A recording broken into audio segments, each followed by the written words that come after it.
20 साल 20x20 दूरदर्शिता। आज से 20 साल पहले बीटल्स ने 1 जून 1967 को sergeant papers lonely hearts club band album release किया। ये तुरंत सफल हो गया, वाणिज्यिक और आलोचनात्मक सफलता के शिखर पर पहुंच गया। ये एल्बम इंग्लैंड में एल्बम चार्ट के शिखर पर 27 सप्ताह रहा और अमेरिका में 15 सप्ताह तक नंबर 1 रहा। टाइम मैगजीन ने सर्जेंट पेपर्स को संगीत की प्रगति में एक ऐतिहासिक मोड़ कहा था। इसने 1968 में 4 ग्रैमी अवार्ड्स जीते, साथ ही एल्बम ऑफ द ईयर भी जीता। ये सम्मान पाने वाला ये पहला रॉक एल्बम था। रिच डैड पुअर डैड मेरे 50वें जन्मदिन पर 8 अप्रैल 1997 को रिलीज हुई थी।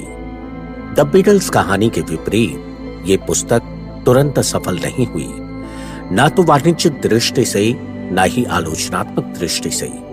वास्तव में पुस्तक के प्रकाशन और इसके बाद उठे आलोचना के तूफान इसके एकदम विपरीत थे। रिच डैड पुअर डैड को मूलतः स्वयं प्रकाशित किया गया था, क्योंकि हम जिस भी पुस्तक प्रकाशक के पास गए हर एक ने मेरी पुस्तक को ठुकरा दिया। अस्वीकृति के कुछ पत्रों में इस तरह की टिप्पणियां थी, आप ये नहीं जानते कि आप किस बारे में बात कर रहे हैं। मैंने सीखा कि ज्यादातर प्रकाशक मेरे अमीर डैडी के बजाय मेरे उच्च शिक्षित गरीब डैडी की तरह अधिक थे। ज्यादातर प्रकाशक पैसे के बारे में मेरे अमीर डैडी के सबकों से सहमत नहीं थे, मेरे गरीब डैडी की तरह। 20 साल बाद 1997 में रिच डैड पुअर डैड एक चेतावनी थी, भविष्य के बारे में सबकों की पुस्तक। 20 साल बाद संसार के करोड़ों लोग मेरे अमीर डैडी की भविष्य के बारे में चेतावनियों और सबकों के बारे में ज्यादा जागरूक हो चुके हैं। 20x20 दूरदर्शिता के साथ कई लोगों ने कहा है कि उनके सबक भविष्यदर्शी थे, भविष्यवाणियां सच हो गईं। इनमें से कुछ सबक ये हैं। अमीर डैडी का सबक 1, अमीर लोग पैसे के लिए काम नहीं करते। 20 साल पहले कई प्रकाशकों ने मेरी पुस्तक को अस्वीकार कर दिया था, क्योंकि वे अमीर डैडी के पहले सबक से सहमत नहीं थे। आज लोग अमीरों और बाकी हर व्यक्ति के बीच की बढ़ती खाई के बारे में ज्यादा जागरूक हैं। 1993 और 2010 के बीच अमेरिका की राष्ट्रीय आमदनी में 50% से ज्यादा वृद्धि सबसे दौलतमंद 1% लोगों के पास गई। तब से स्थितियां बदतर ही हुई हैं। यूनिवर्सिटी ऑफ कैलिफोर्निया के अर्थशास्त्रियों ने पाया है कि 2009 और 2012 के बीच 95% आय उन्हीं सबसे दौलतमंद 1% व्यक्तियों के पास गई। सबक, आय में वृद्धियां कर्मचारियों के नहीं, उद्यमियों और निवेशकों के पास जा रही है, उन लोगों के पास नहीं जो पैसे के लिए काम करते हैं। अमीर डैडी का सबक, बचत करने वाले पराजित होते हैं। 20 साल पहले ज्यादातर प्रकाशक अमीर डैडी के इस सबक से पुरजोर तरीके से असहमत थे। गरीब और मध्यम वर्ग के लिए पैसे बचाना एक धर्म है, गरीबी से आर्थिक मुक्ति है और क्रूर संसार से सुरक्षा है। कई लोगों को तो ऐसा लगा जैसे बचत करने वालों को पराजित कहना इश्निंदा है। सबक, एक चित्र 1000 शब्दों जितना मूल्यवान होता है। डाउ जोन्स इंडस्ट्रियल एवरेज के 120 सालों के चार्ट पर नजर डालें और आपको दिख जाएगा कि बचत करने वाले क्यों और कैसे पराजित होते हैं। चार्ट दिखाता है कि इस नई सदी के शुरुआती 10 वर्षों में शेयर बाजार में 3 भारी क्रैश हुए हैं। अगले पेज पर दिया चार्ट इन क्रैशों को चित्रित करता है। पहला क्रैश सन 2000 के आसपास का .com क्रैश था। दूसरा क्रैश 2007 का रियल एस्टेट क्रैश था और तीसरा 2008 का बैंकिंग क्रैश था। डाउ के 120 साल। 1929 का भीमकाय क्रैश। जब आप 1929 के भीमकाय क्रैश की तुलना 21वीं सदी के पहले 3 क्रैशों से करते हैं तो आपको ये समझ आता है कि इस सदी के पहले 3 क्रैश सचमुच कितने भीमकाय थे। नोट छापना। नीचे दिया चार्ट दिखाता है कि हर क्रैश के बाद अमेरिकी सरकार और फेडरल रिजर्व बैंक ने नोट छापना शुरू कर दिया। सर्वकालीन सबसे बड़ी नोट छपाई। अमीर को बचाना। 2000 से 2016 के बीच अर्थव्यवस्था को बचाने के नाम पर पूरे संसार के बैंक ब्याज दरों में कटौती करते रहे और नोट छापते रहे। हालांकि हमारे लीडर हमें यह विश्वास दिलाना चाहते थे कि वे संसार को बचा रहे थे, लेकिन सच्चाई तो यह थी कि अमीर लोग खुद को बचा रहे थे और गरीब तथा मध्यम वर्गीय लोगों को बस के नीचे फेंक रहे थे। आज कई देशों में ब्याज दर 0 से भी कम है, इसीलिए बचत करने वाले पराजित होते हैं। आज सबसे ज्यादा पराजित लोग गरीब और मध्यम वर्गीय हैं, जो पैसे के लिए काम करते हैं और पैसे बचाते हैं। अमीर डैडी का सबक, आपका मकान संपत्ति नहीं है। 20 साल पहले 1997 में मुझे अस्वीकृति की पर्ची भेजने वाले हर प्रकाशक ने अमीर डैडी के इस सबक की आलोचना की कि आपका मकान संपत्ति नहीं है। 10 साल बाद 2007 में जब सब प्राइम कर्जदारों ने अपने सब प्राइम मॉर्गेज की किस्त चुकाना बंद कर दी, तो संसार का रियल एस्टेट बुलबुला फूट गया और करोड़ों मकान मालिकों को इस सबक की सच्चाई कठोर तरीके से पता चली। उनका मकान सचमुच संपत्ति नहीं था।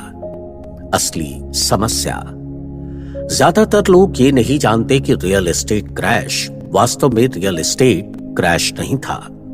रियल एस्टेट क्रैश गरीब लोगों की वजह से नहीं हुआ था, ये तो अमीरों की वजह से हुआ था। अमीरों ने वित्तीय जुगाड़ करके डेरिवेटिव्स नामक प्रोडक्ट बनाए, जिन्हें वॉरेन बफे ने सामूहिक वित्तीय विनाश के हथियार कहा है।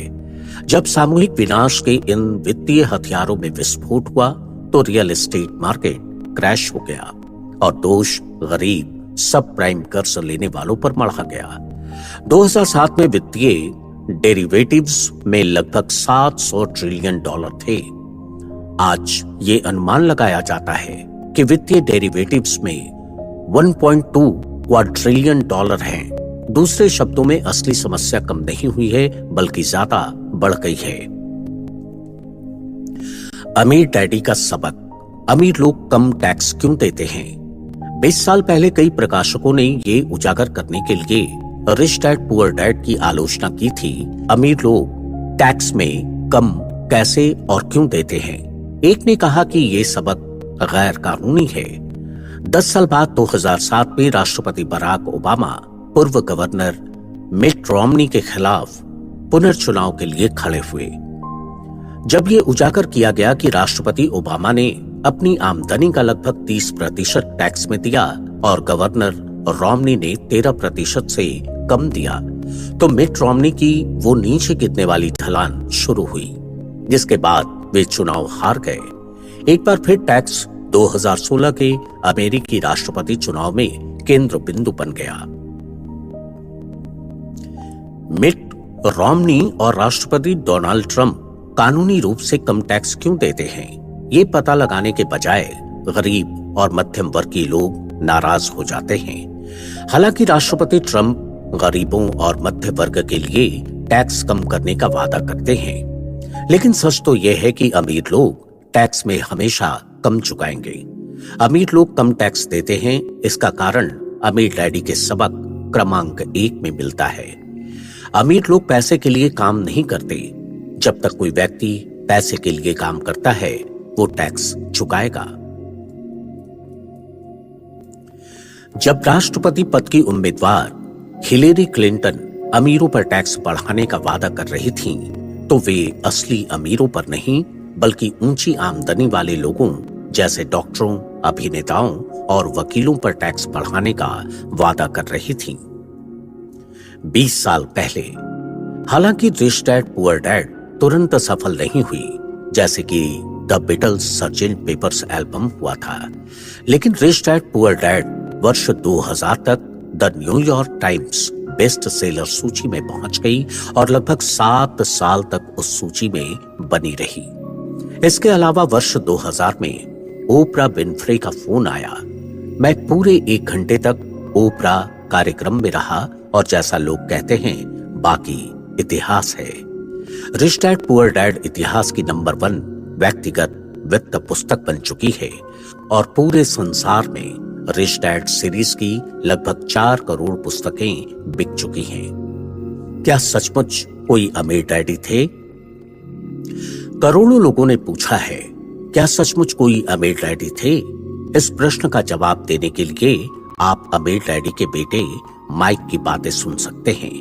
जब वे रिच डैड रेडियो शो पर अतिथि के रूप में आए थे, आप richdadradio.com पर जाकर वो प्रोग्राम सुन सकते हैं।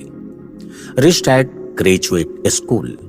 रिच डैड पुअर डैड यथासंभव सरल लिखी गई थी ताकि हर व्यक्ति मेरे अमीर डैडी के सबकों को समझ सके। जो लोग ज्यादा जानना चाहते हैं 20 वर्ष के समारोह के हिस्से के रूप में उनके लिए मैंने लिखी why the rich are getting richer. What is financial education really? Why the rich are getting richer ज्यादा विस्तार और स्पष्टता से बताती है कि अमीर डैडी ने अपने बेटे और मुझे पैसे और निवेश के बारे में क्या सिखाया।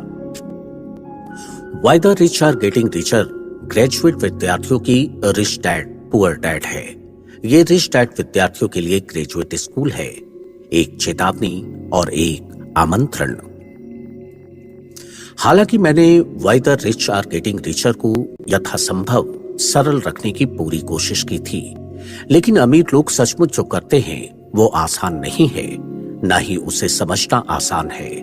अमीर लोग सचमुच जो करते हैं उसके लिए असली वित्तीय शिक्षा की जरूरत होती है, जो हमारे स्कूलों में नहीं सिखाई जाती। मैं सुझाव देता हूं कि पहले आप रिच डैड पुअर डैड सुने, इसके बाद अगर आप और ज्यादा जानना चाहते हैं तो शायद why the rich are getting richer आप ही के लिए है। 20 बेहतरीन वर्षों के लिए आपको धन्यवाद।